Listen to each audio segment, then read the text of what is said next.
Hi, I'm Lauren, and I work from home. My husband Daniel and I got married 3 years ago when we were both 33. We really wanted to have kids, so we went to a doctor to see if there were any problems that might make it hard for us to have a baby. Luckily, the doctor said everything was fine, which was a relief, but even after waiting for a while, we still weren't able to get pregnant. Just when we were starting to feel hopeless, Daniel suddenly said, "We need to have a baby to carry on the family line." I felt a bit confused by what he meant. Daniel is usually a good husband, but he tends to listen to his mom a lot. I'm not a big fan of his mom though. She always seems to like Daniel best, even though he has a younger sister. His sister didn't like this special treatment, so she moved out of the house early on. Daniel's job involves moving around a lot, but when we got married, he was working close to his parents' house. Before we tied the knot, he warned me that he might have to move for work, but I didn't mind. I believed that as long as we were together, I could adjust to living anywhere. However, when we found a place to live near his parents' house, my mother-in-law started showing up at our place a lot, especially on Daniel's days off and even when I was working from home. She always had something to criticize about how I did things like laundry or cleaning, which really bothered me. What's more, every time we saw each other, she'd pester us about having a grandchild, saying it had to be a boy, not a girl. Her constant presence made me feel stressed out. I tried telling Daniel about the problems with his mom, but he just keeps saying, "She's just trying to be friendly, Lauren." But it's not helpful when someone stresses you out instead of getting along with you.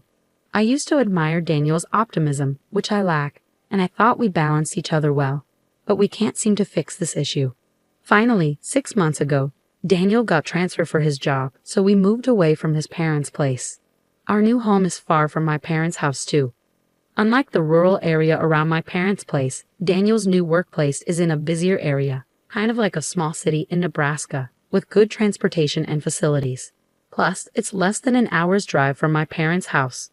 Moving relieved a lot of my stress. I could focus on my work, and life felt better. Then recently, I found out I was pregnant. Daniel and I were overjoyed. I'm a bit worried because I'm older, but we've been wanting this pregnancy for so long. When we told his parents, my mother-in-law immediately asked if it was a boy. Even though we didn't know the gender yet, she insisted it had to be a boy, but the baby turned out to be a girl.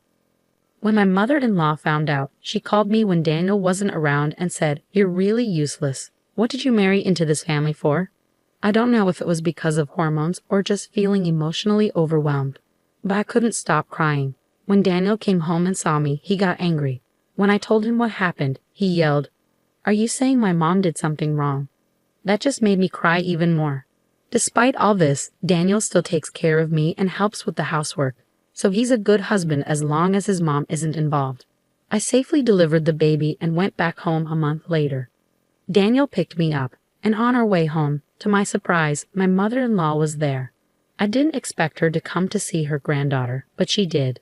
I had a bad feeling, but Daniel was oblivious and happily said, "My mom came to help." While he was busy with our daughter, my mother-in-law pulled out a box of cake from the fridge. "This is to celebrate your childbirth. I'm sure you didn't get to enjoy any good food while you were out in the countryside for your postnatal recovery, did you?" I was annoyed by the way she said it, but tried to let it slide. "This cake costs $500, she exclaimed, handing me the box. $500. I was taken aback. I had never heard of such an expensive cake before. Nodding, my mother-in-law urged me to open it. I was curious to see what a $500 cake would look like. Excited, I placed the box on the table and opened it, but I was slightly disturbed by the smug look on my mother-in-law's face. The cake that came out of the box was not what you would expect from a $500 cake. The whipped cream was dried out, and the fruits on top were clearly canned oranges. I wondered which bakery would sell such a poor quality cake for that much money. I usually love sweets and can enjoy any cake, regardless of its price, but this was the first time I felt such disappointment the moment I opened a cake box. However, the story with my mother-in-law's cake didn't end there. I couldn't believe my eyes as I looked up from the cake. There she was grinning. "So how's the $500 cake?" she asked. At that point, I lost my temper and threw the cake box and all into the trash.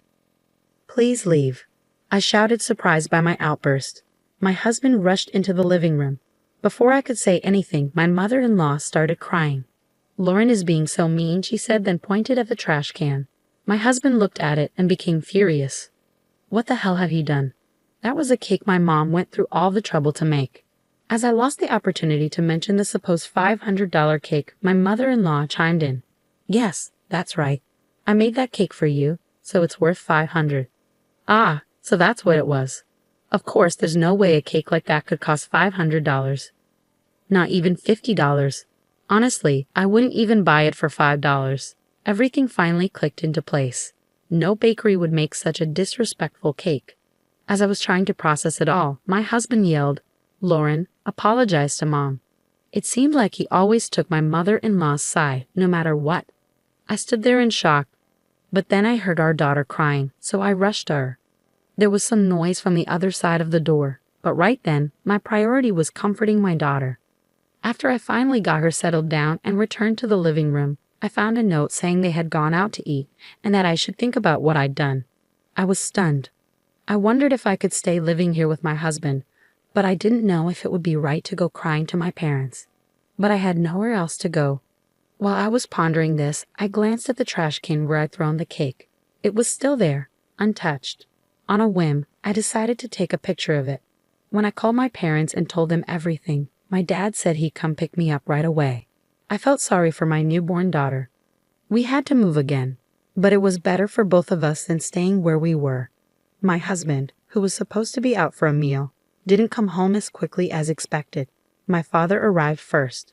As he started loading our stuff into his car, my husband and mother-in-law finally came home.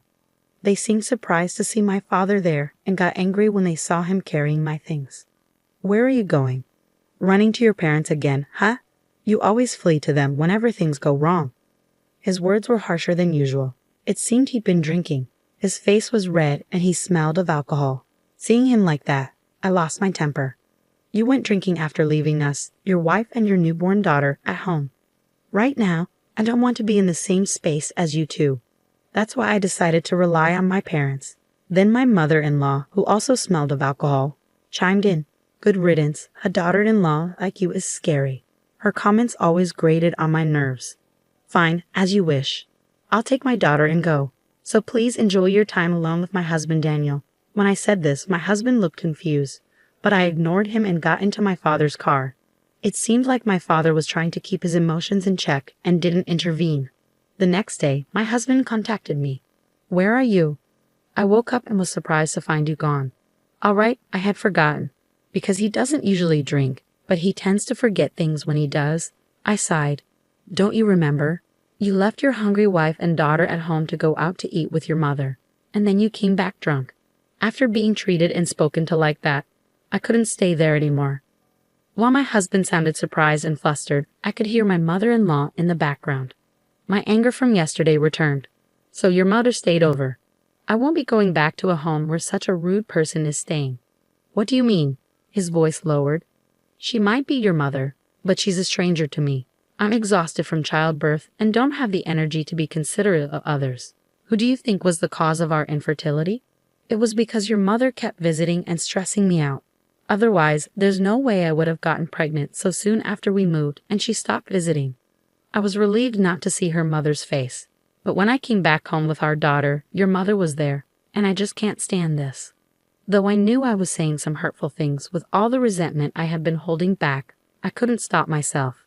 And then my husband shouted over the phone, You're the worst. Come back right now and apologize to my mom.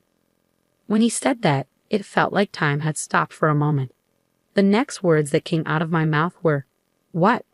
As if to mock him, I continued, The reason why I'm here with our child is because of your mother's request. When I said this coldly, my husband let out a confused sound. What? What do you mean? Your mother didn't want her daughter. She's always been saying that, hasn't she? She wanted us to have a son. Well, I didn't know how serious she was, but I was sure when I saw that cake. Cake. Did you see the chocolate plate? Huh, the chocolate plate on the cake? Or did you not even look at the cake itself? I had hit the nail on the head. The trash can where I threw out yesterday's cake was still empty, so it was probably still the way it was yesterday. With that in mind, I instructed my husband to go look in the kitchen trash can. But there's nothing in here. Did she get rid of the evidence in the middle of the night? Then why don't you ask your mother what was written on the chocolate plate and where she threw it away? Then I could hear their exchange on the other end of the phone. She was denying knowledge of any chocolate plate, suggesting that I was being delusional. She stubbornly refused to reveal where she discarded it. So how will my husband respond? She's saying she doesn't know anything about any plate. Even my husband sounded a bit hesitant. A bit weak, right? Wouldn't it be awful if Daniel saw that plate? Even if it's a lot of trouble, you got rid of it before he saw it, right? To get rid of the evidence, I could hear my husband's voice darken in the background. Behind my confused husband, I heard my mother-in-law's voice. Why don't you hurry up and come home? Tell her to entertain me. She's a really useless daughter-in-law. At her words, my husband finally seemed to be attempting to rein in his mother.